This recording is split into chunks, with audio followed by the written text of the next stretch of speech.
이스라엘을 향한 하나님의 사랑의 마음 혹은 격려의 마음입니다.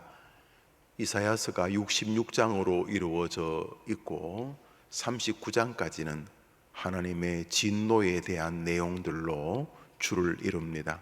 그 또한 긍휼이시지요.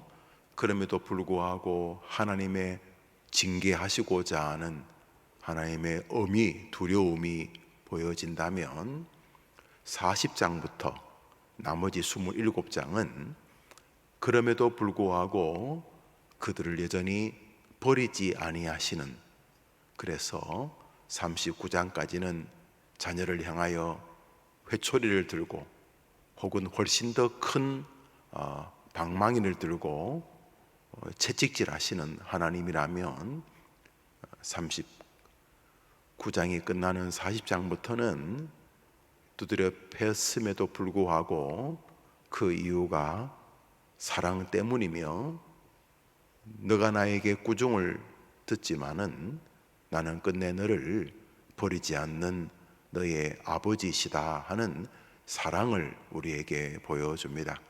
그래서 성경의 축소판 같기도 합니다. 성경이 66권이고 구약이 39권이고 신약이 27권인데 39장 그리고 나머지 27장이 서로 하나님의 사랑에 대조된 모습으로 나타나기 때문입니다. 그 중에 대표적인 구절을 잠시 읽었습니다. 이스라엘 백성들이 생각하기를 나는 이렇게 어려움을 당하니까 하나님이 나를 잊어버리셨거나 버리셨는가 보다 라고 생각을 한다는 것입니다. 그렇죠? 여러분 삶에 안 좋은 일이 하나 정도 오는 거야 그저 인생을 살면서 이런 어려움을 당할 수 있지 그러는데, 안 좋은 일이 시리즈로 하나채 수습 못했는데 거기 또 다른 것이 달려오면 웬만한 사람들은 낙심하고 놀라게 됩니다. 첫 번째, 두 번째 고난에서 허덕이고 있는데 세 번째도 꿈틀거리면 너무너무 두렵고, 그래서 그것이 자신의 한계 때문이든 죄 때문이든 혹은 도대체 왜 이런 일이 다가왔는지 도저히 이해할 수 없는 일이든지 간에 서너 개가 겹쳐서 오게 되면 사람들은 하나님이 안 계신가? 내가 명색이 집사인데 목사인데 내가 장로인데 하나님께서 나를 잊으셨나? 버리셨나? 라고 생각이 들 수 있는 것처럼 이스라엘 백성도 그랬다는 것입니다. 우리 14절을 한 번 더 읽읍시다. 시작.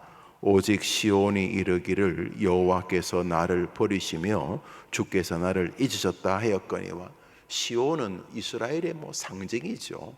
그러니까 불신자가 아닌 우리들을 말하는 거죠. 불신자들이야 안 좋은 일이 오면 재수 없다 보통 이렇게 말하죠. 재수 없다, 운이 없다 이렇게 말하죠. 아니면 갑자기 또 운명론자가 돼가지고 이게 내 인생인가 보다 이러는데, 그리스도인들은 기쁜 일이 올 때에도 당연히 기쁘지만 그 기쁨의 출처를 쭉 올라가서 저 위에서부터 보내신 긍휼이라 해서 좋은 일이 생기면 감사하고 예배하고 이렇게 헌금하고 하나님 땡큐 이러지 않습니까? 그리고 믿음의 백성들이 어려움을 겪을 때도 불신자들하고는 다르게 고통에는 뜻이 계실 하나님 나를 사랑하시지 하면서 고난도 믿음으로 이기는데, 그것이 인간이 가지고 있는 저항력의 한계를, 임계점을 넘으면 말입니다. 그렇게 집안에 대들보대는 남편이 회사 건강검진을 했다는데 무슨 심각한 병이라고, 아니 몇 개월 전부터 속이 좀 미식거린다고 그래서 소화제 먹고 그랬는데 그게 큰 병이라는 말 듣고 가슴이 철렁한데 깜짝 놀랐는데, 본인도 또 이상해서 병원 갔더니 본인은 남편의 병에 남편의 병은 본인의 병에 비하면 약과다. 거기는 이제 막 시작하지만 당신은 중병이다. 그러면 이거 뭐 어제까지 남편 걱정하다가 오늘은 남편 걱정에다가 자기 걱정까지 부딪혔는데, 또 친정 어머니에게 무슨 문제가 생겼다 그러고, 학교 갔던 애가 또 이상한 싸움에 말려가지고 뭐 경찰서 갔다 그러고, 이러면 뭐 겹쳐서 겹치면 이제 사람이, 야, 이게 하나님이 나를 버리셨나 보다, 잊어버리셨나 보다, 이런다는 거죠. 이스라엘 백성들이 하나님의 징계 앞에서 이제 그렇게 말을 했겠죠. 그때 이제 하나님께서 회초리를 내려놓으시고 이제 자식에게 말씀하십니다. 너가 왜 맞았는지 그러시면서 이유를 조곤조곤 설명하시고 마지막으로 그를 다 품에 안으십니다. 그래도 아들아, 딸아, 이 애비가, 이 어미가 너를 사랑한다. 너는 그 어떤 것보다도 존귀한 사람이다. 너가 내 사랑이기 때문에 내가 구조한 것인데, 너가 지금 이해될 수도 있고 이해 안 될 수도 있지만 크면 이해될 것이다. 아비의 마음을 너가 알 것이다 하면서 하나님이 부둥켜 안는 장면과 같습니다. 15절을 읽습니다. 15절 시작. 여인이 어찌 그 젖 먹는 자식을 잊겠으며 자기 태에서 난 아들을 긍휼히 여기지 않겠느냐. 그들은 혹시 잊을지라도 나는 너를 잊지 아니할 것이. 예, 엄마, 아버지에게도 뭐 가시곡이라는 옛날에 그런 소설이 있었어요. 그 애비가 자식을 사랑한다는 내를 그 물고기에 비유해서 쓴 내용이지요. 예, 아버지의 사랑도 있지만 그래도 엄마의 사랑은 그 어떤 것보다도 숭고하고 아름답지 않습니까? 몇 해 전에 미국의 어떤 초등학교 아이들에게 설문을 조사해. 설문. 세상에서 제일 아름다운 말이 뭐냐? 뭐 사랑, 행복 있는데 1위가 마음, 엄마. 세상에서 제일 아름다운 말이 마음, 엄마라는 말. 참, 엄마라는 말 안에는 그저 육체적인 관계, 나의 출생의 뿌리라는 의미를 넘어서 온갖 정서적인 또는 신앙적인 혹은 관계적인 말이 다 포함되어 있는 거죠. 그래서 엄마는 자기 자식을 잊을 수가 없다. 다 동의하죠. 23년쯤 됐다 그죠? 제가 우리 교회 부임해서 청년들에 대한 마음이 있어서 이제 청년들 또 이제 막 아기가 있는 그런 젊은 부부들과 이제 월요일 저녁, 또 월요일 저녁은 좀 그래도 혹시나 시간이 될까 싶어서, 물론 오래 가지는 못했어요. 담임 목사가 되다 보니까 뭐 월요일 저녁에도 이리 오라 저리 가라, 뭐 예배하자, 뭐 신방하자, 뭐 누구 장례식이 있다 해서 오래 가지는 못 한 1년 반 이렇게 했는데, 그때 제가 아주 인상적인 게 있었어요.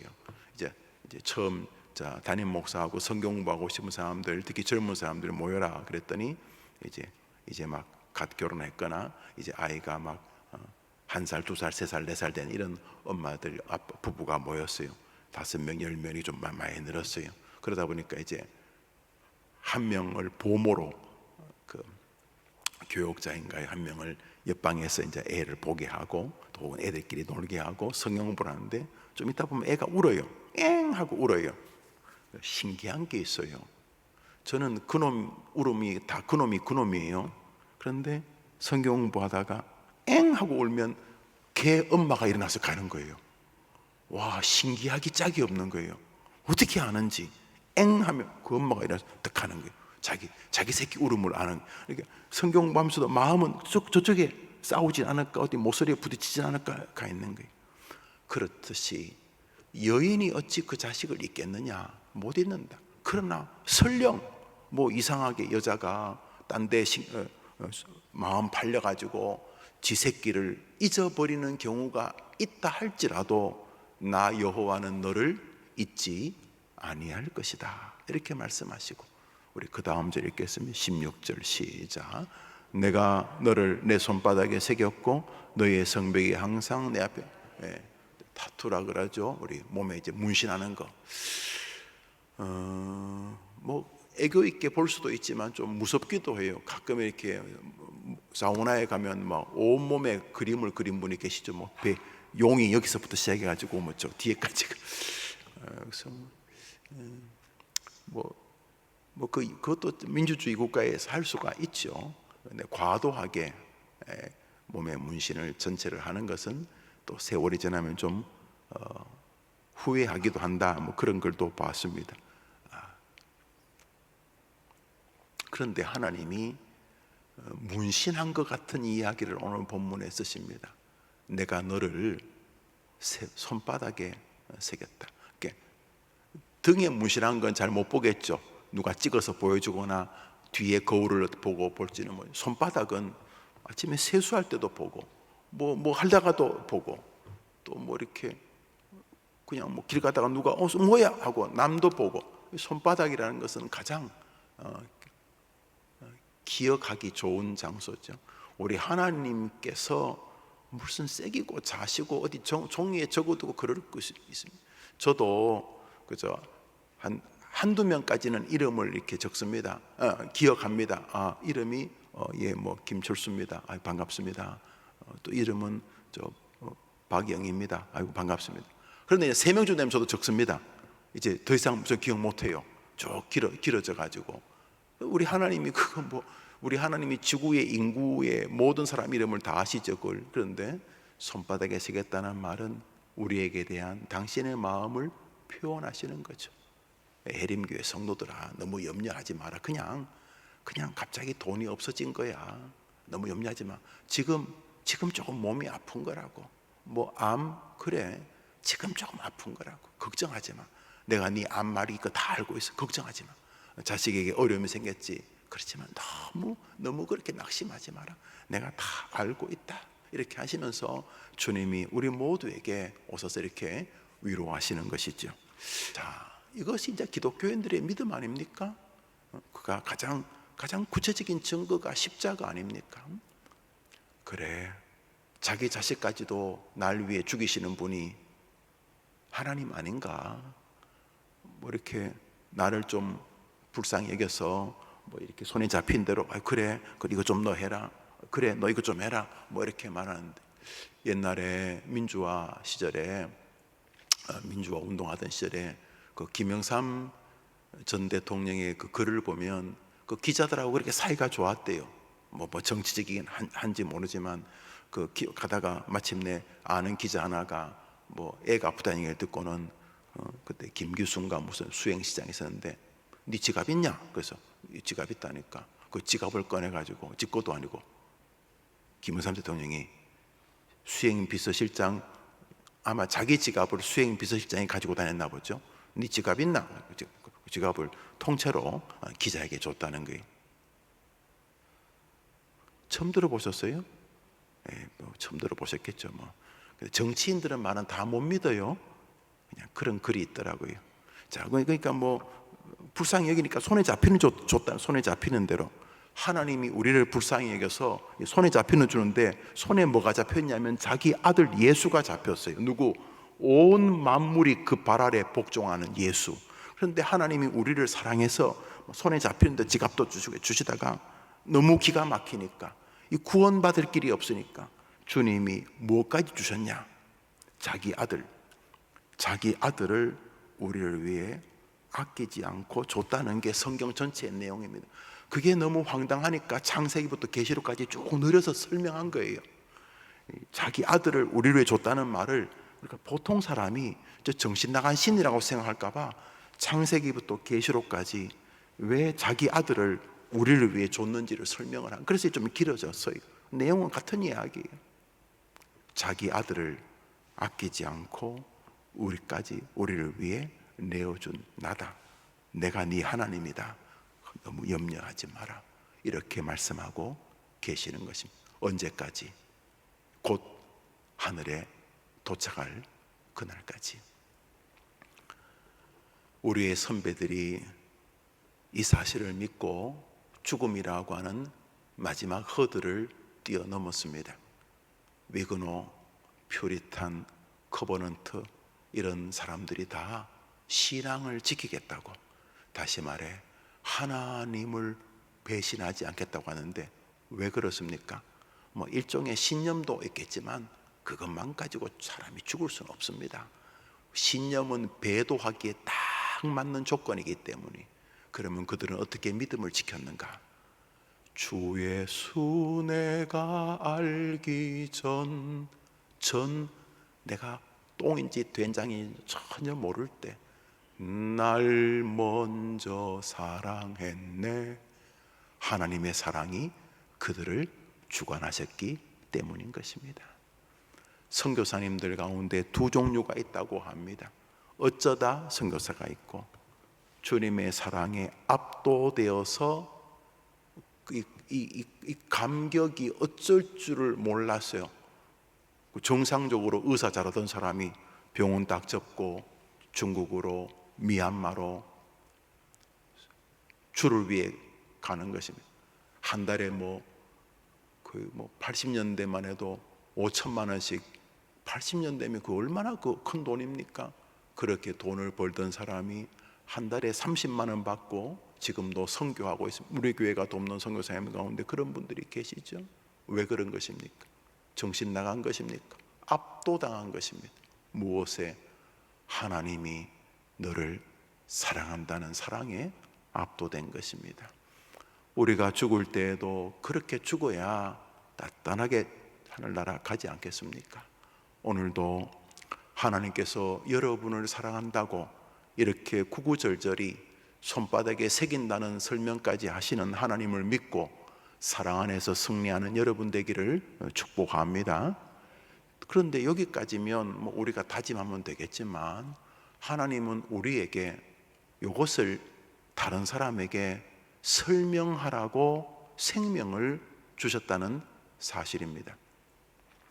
그냥 이 땅에서 하나님 나 사랑하시는구나, 기쁠 때도 하나님 나 사랑해서 이런 거 주셨구나, 감사합니다. 슬플 때도 하나님 사랑하시니까 고난에도 분명히 어떤 계획이 계실 거야, 얘들아 힘내라, 고통에는 뜻이 있다, 이러면서 믿음 생활 잘하는 거는 좋은 일인데, 주님은 거기까지 위에서 우리를 두신 것이 아니라 이렇게 하나님이 우리를 사랑하신다는 것을 사람들에게 말하라고 우리를 여기에 두셨다는 사실입니다. 오늘자 날주 신명기 22장입니다. 오늘자 날주 신명기 22장입니다. 오늘자 날주 신명기 22장입니다.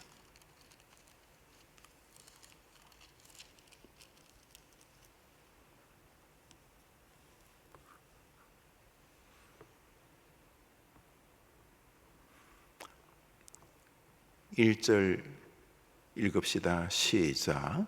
내 형제의 소나 양이 길 잃은 것을 보거든 못 본 채 하지 말고 너는 반드시 그것들을 끌어다가 내 형제에게 돌릴 것이며. 여기 이제 주님께서 신명기에 모세를 통해 뭐까지 얘기하시냐 하면, 나 위에 다른 신을 섬기지 말라, 그 하나님다운 말씀이죠. 또 살인하지 말라, 내 부모를 공경하다, 그런 모든 것들이 하나님과 사람 사이에서 하나님 때문에 살아가야 될 태도지요. 그러니까 너희들이 가나안 땅에 들어가면 너희들은 내 자녀인 것을 증명해라.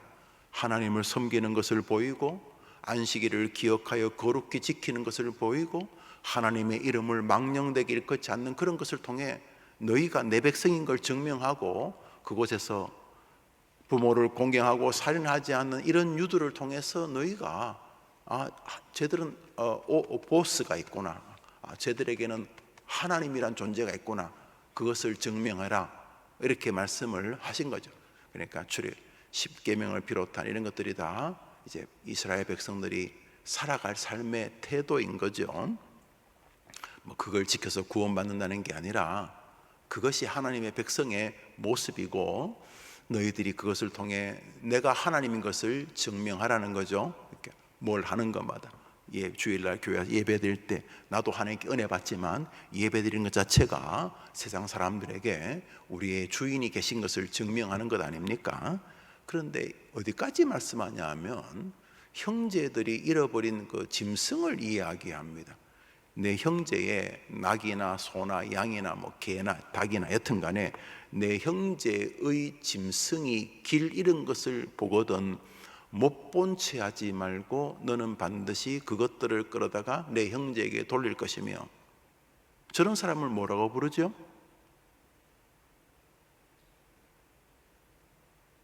착한 사람. 착한 사람. 단순히 그런 말을 하는 게 아닙니다.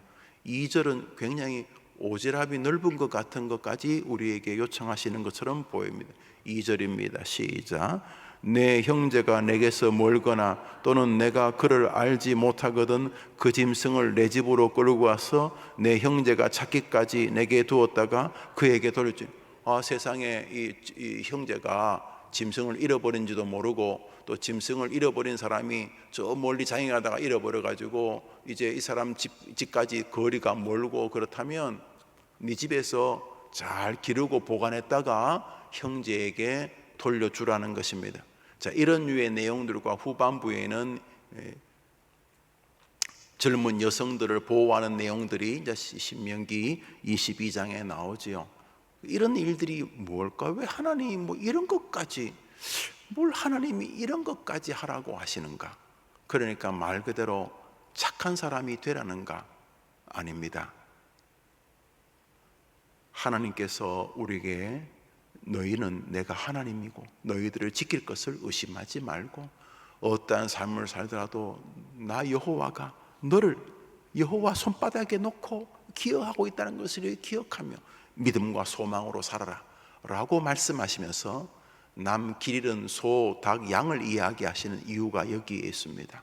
우리는 세상을 살면서 하나님이 우리를 얼마나 사랑하시는 분이며 하나님이 이 땅에서 나를 얼마나 긍휼히 여기시는지를 다른 사람의 잃어버린 짐승 새끼를 대하는 태도에서도 증명해야 될 책임이 있다는 것입니다. 사실 닭이 귀하고 소가 귀한 것이 아니라 닭을 잃어버린 그 형제의 마음이 귀한 것이죠. 오늘 성경은 우리에게 하나님 백성들이 세상을 살면서 하나님이 나를 지키시고 하나님이 나의 주관자시고 하나님이 끝내 나를 보호하실 것이라는 것을 믿을 뿐만 아니라 그것을 다른 사람들에게 증명하고 증언하는 삶까지를 신앙의 총체적인 태도로 보신다는 것입니다. 다른 사람이 양과 소를 잃어버렸을 때 그 마음이 얼마나 힘들겠습니까? 얼마나 큰 손해 때문에 아파하겠습니까? 그래서 그의 아픈 마음, 그의 힘든 마음, 그 어려운 마음을 기억하고 그 형제의 짐승까지도 챙겨서 그 형제의 마음을 긍휼히 여기라는 것이죠. 여기까지가 끝이 아닙니다. 우리 성경 말씀 마가복음 16장을 한 절 보겠습니다. 신약 성경 마가복음 16장입니다.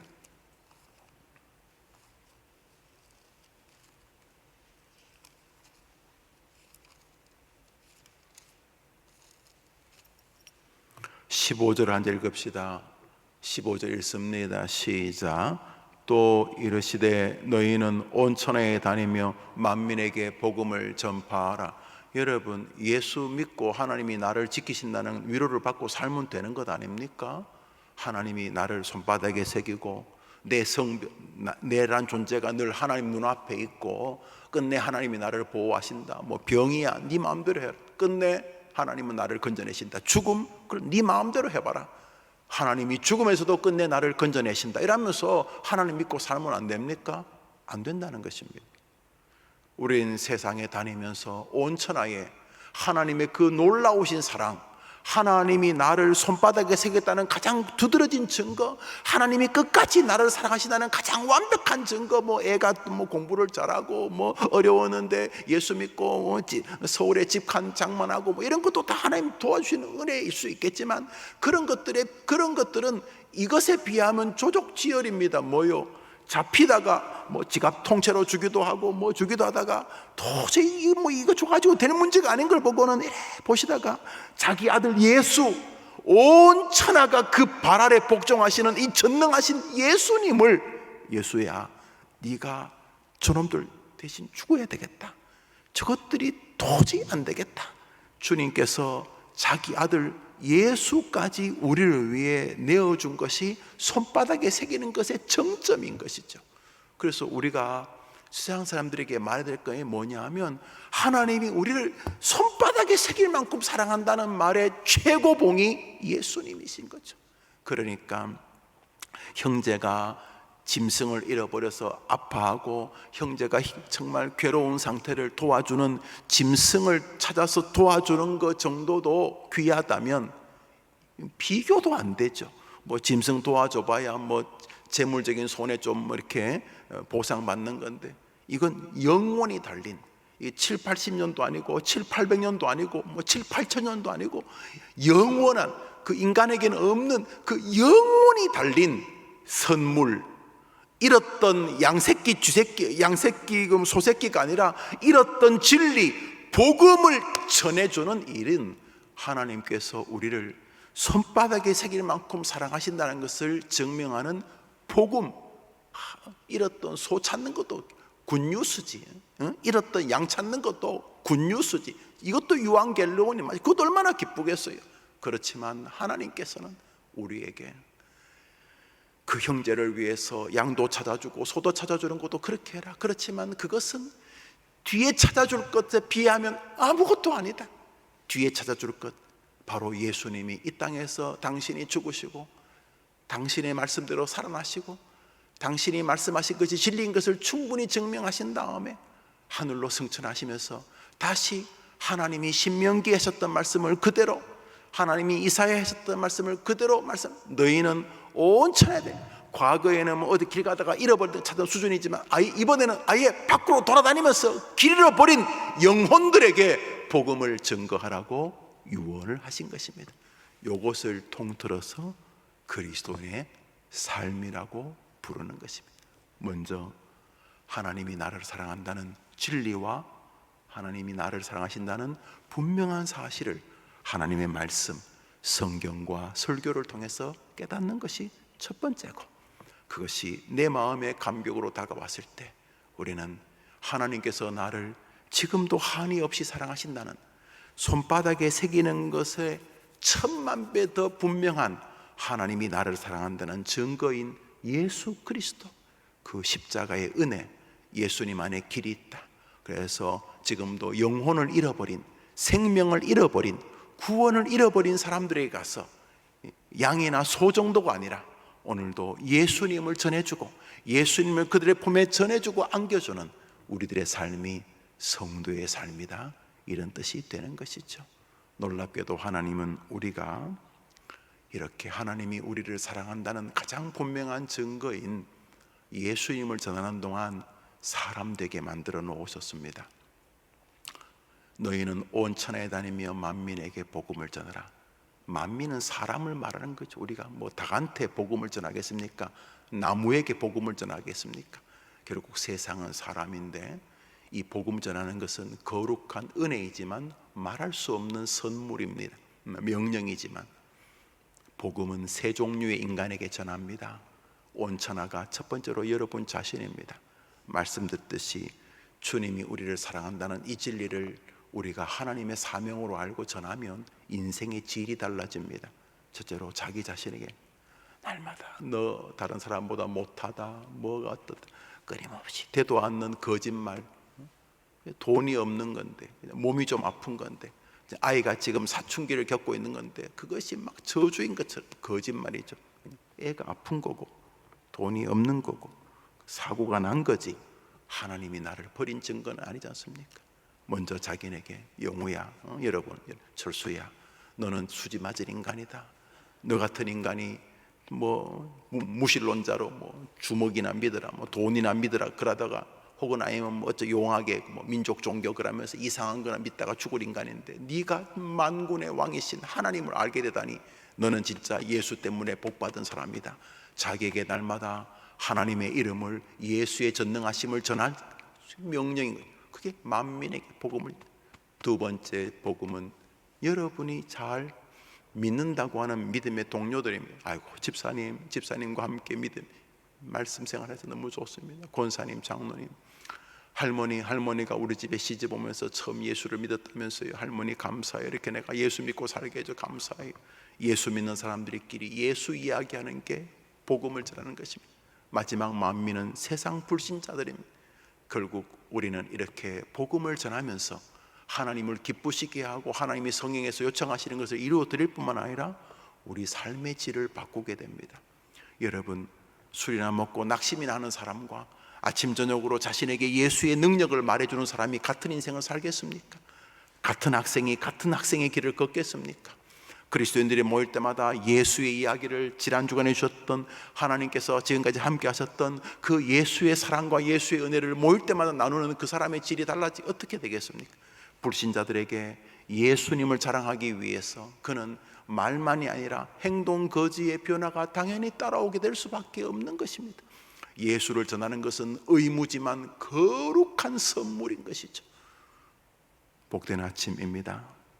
주님이 우리에게 어미는 너를 잊어도 나는 너 안 잊는다. 나는 너를 손바닥에 새기고 말마다 너를 보고 있다. 눈 깜빡이는 순간에도, 침 넘어가는 순간에도 나는 너를 잊어버린 적 없다. 주님께서 우리에게 위로하시는 거죠. 이사야 말씀도 말할 수 없는 위로가 되지만 손바닥 새기는 것보다 더 강렬한 피 흘림을 우리에게 주셨습니다. 자신의 아들 예수님이십니다. 힘들 때마다 십자가로 잠시만 고개를 돌려보십시오. 그리고 스스로에게 물어보십시오. 저분이 저기 왜 계신가? 아무리 믿음이 없는 교인이라도 예수님이 저 인간 말종들, 저 강도들 사이에 저기 왜 계시지? 예수님 거기 왜 계신 겁니까? 그거 왜 그러셨습니까? 전능하신 분이 왜 그렇게 비참하게 온갖 모욕을 당하며 죽으셨습니까? 왜 그러셨습니까? 몇 번만 물어보시면 너를 사랑하기 때문이라는 말씀을 여러분 심령이 듣게 되실 것입니다. 아무리 성경을 평생 한두 번밖에 못 읽어보신 분이라 할지라도 성경의 진리가 새록새록 살아날 것입니다. 하나님이 여러분을 사랑하십니다. 오늘도 그 사랑을 가지고 모든 면들을 점검하고 살아내는 여러분 되기를 주님의 이름으로 축복합니다. 주님 같이 기도로 예배를 마치고 우리 자유롭게 기도하고 하루를 출발하겠습니다. 하늘에 계신 우리 아버지여, 이름이 거룩히 여김을 받으시오며 나라의 마옵시며 뜻이 하늘에서 이룬 것 같이 땅에서도 이루어지이다. 오늘날 우리에게 일용할 양식을 주옵시고 우리가 우리에게 죄 지은 자를 사하여 준 것 같이 우리 죄를 사하여 주옵시고 우리를 시험에 들게 하지 마옵시고 다만 악에서 구하옵소서. 내게 나라와 권세와 영광이 아버지께 영원히 있사옵나이다. 아멘.